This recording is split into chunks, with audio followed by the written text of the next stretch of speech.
tell you what, he's been coming on strong all season long. He's had a couple little hiccups.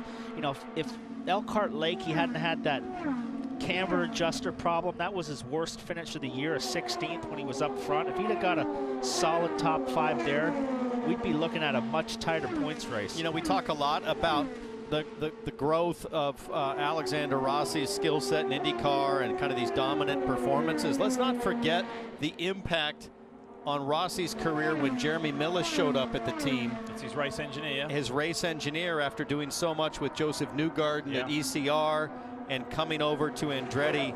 I mean, Rossi, I can remember vividly how happy he was after the first test with Jeremy Millis a couple years ago. He said it's a whole new world now. He was just thrilled at the performance gains. And let's not lose sight of this either. The dynasty is here, the Andretti dynasty. Mario, Michael, and Marco are here. Home, which is Nazareth, is just 25 miles down the road. And this man, Alexander Rossi, could deliver Michael Andretti a joyous victory here at his home track. And a great weekend overall for the whole team. All the cars other than Hunter Ray was out early. We got his son Marco in 7th. Zach Veach, one of his best races of his career so far, at 6th. All the cars running strong all day. We also have to note the exceptional kind of damage limitation for Scott Dixon. Remember, not only did he start 13th in this race while all his championship competitors started up front, Scott Dixon also narrowly avoided disaster there with the big accident and all the debris. It's another story of just how rock solid, another example, I should say, of how rock solid Scott Dixon is. So the lead was 46 points coming into today's 14th round of the championship. It will get trimmed to 29, heading to Gateway at St. Louis next weekend. So the numbers will tick down for just 2 to go, 5 miles left, 3.2 seconds between Alexander Rossi and Will Power. But things look pretty stable, don't they?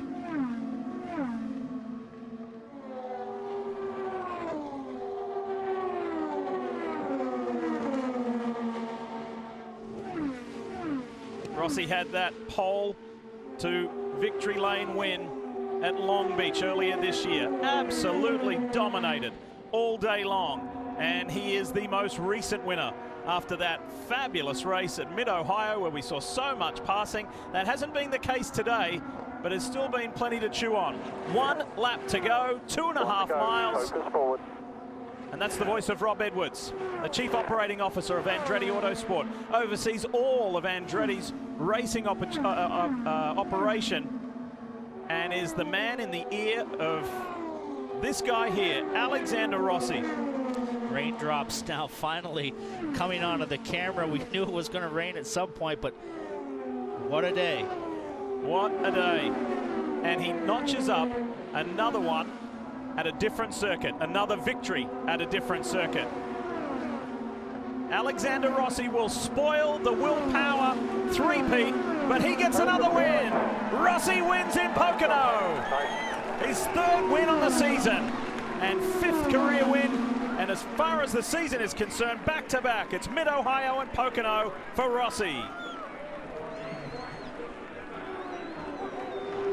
Still got a battle back here. Raindrops still on that camera, but Bourdais has been just hounding Dixon for literally half the race, but it looks like Dixon's got the measure of him, and Bourdais reluctantly got in the car today, was very upset, visibly shaken before the restart, and comes home in a really solid 4th place on an oval. Scott Dixon, the championship leader, will stand on the podium after starting 13th. And Sebastian Bourdais, a fine drive as well, to be in the top 5 in 4th. But boy, oh boy, that's back-to-back victories for Alexander Rossi to really keep his championship hopes alive. Just 29 back from Scott Dixon now. Big momentum swing, Townsend, and it's all about momentum in this series. It goes back and forth and ebbs and flows, and right now these Andretti guys have got the momentum. Well, before Mid-Ohio, we said that somebody to catch Dixon needed to start a run, and boy, has Alexander Rossi lit up that run with fury, because he's, you know, 2 wins on the trot here, in both of them as Michael Andretti looks on and he realizes that Michael's like, hey, we are contenders in this championship. In fact, you could argue we're the strongest horse in this race. I think Michael was talking to the Team Penske guys there. They both had a few little smiles. It was a strong competition. And Michael's men and driver win out in the end. And I have to say, despite a 2-hour red flag period or just thereunder, these fans, a lot of IndyCar fans in the Pennsylvania area, and they've been loyal. They've hung out. They've hung in there. Notice Rossi did not attempt any donuts this time. No, not after the hiccup, shall we call it, at Mid-Ohio, where the donut turned into more of a half-spin, flick spin, and he high-centered the car. And joking aside, I think that's really out of respect to Robert Wickens, as we all still await word on his situation.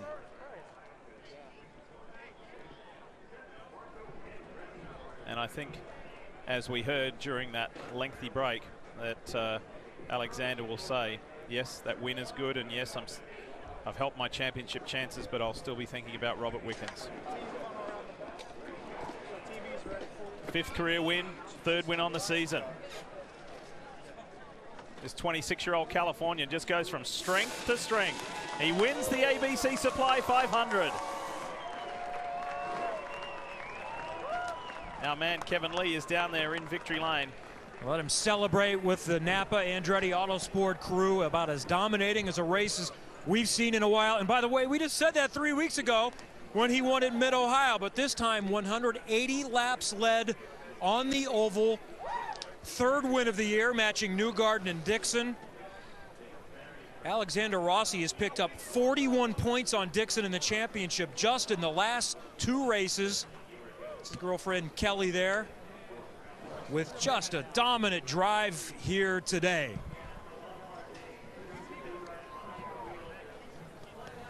Scott Marks, that's his crew chief. Alex, impressive drive. I want to go back to really the only drama you had during this race. After the 4th pit stop, Will had gotten by. You got him back pretty soon. Tell us about that sequence and how you got back to the lead. Yeah, we just we came out in some traffic, and it was really hard to be behind cars for some reason today. But the 27 Napa Auto Parts Honda was better than everyone else. So it's an exceptional day. But right now, I mean, Rob and James and everyone involved in that, Ryan, and our thoughts, and it's tough to really celebrate after what happened. You have now won 2 500-mile races and a driver with a road course background with no oval experience until you got to IndyCar in 2016. How are you so good at these kind of races? It's a team, man. I mean, I have amazing teammates. Speaking of teammates, I mean, Zach and Marco really helped me out there in traffic. So I owe them a beer or a case of beer or something like that. But it's just been leaning on Ryan and Michael and Brian ever since day one. To help me really overcome the challenge that is super speedways, and you can't do any of this without an amazing team. So very thankful to be on Andretti Autosport and had these great group of people, and it's a special day today. 3 weeks ago, 2 races ago, you were 70 points back. Now you're within 29 with 3 to go. Can you win the championship?